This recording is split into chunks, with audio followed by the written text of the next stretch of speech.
वलीद खान, कुछ परेशान लग रहे हो? नहीं बीजा, ऐसी तो कोई बात नहीं है। शिकार का शौक तो मुझे बचपन से है।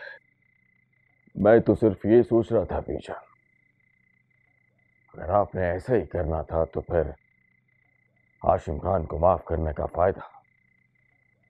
बैठो। जी शुक्रिया।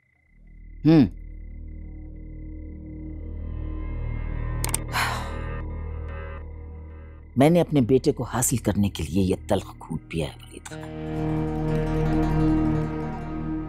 देखो, अगर मैं पहले ये सब कुछ करती ना तो इल्जाम मुझ पर ही आता,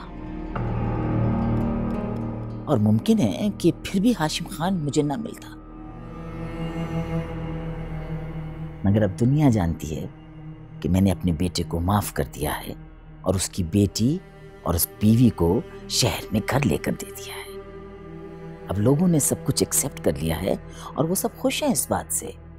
वाह वाह बीजान, क्या बात है आपकी।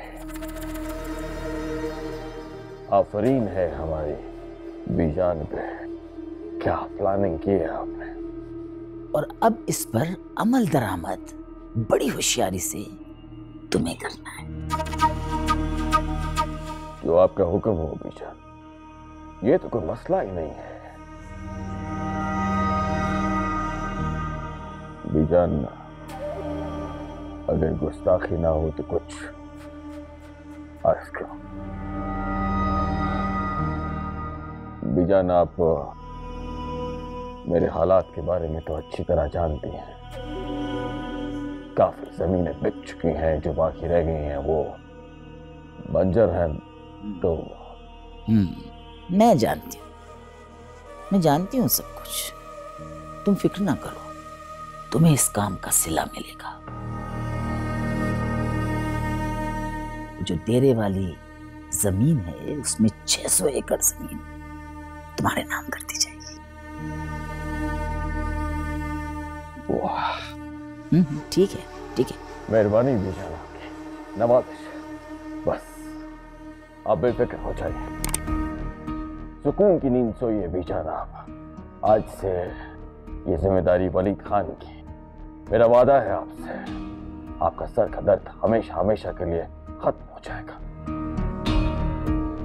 हाँ, सुकून की नींद। सुकून की नींद तो मैं उस वक्त सोऊंगी जब मेरे सर पे से हाशिम खान का ये बदनुमा दाग हटेगा,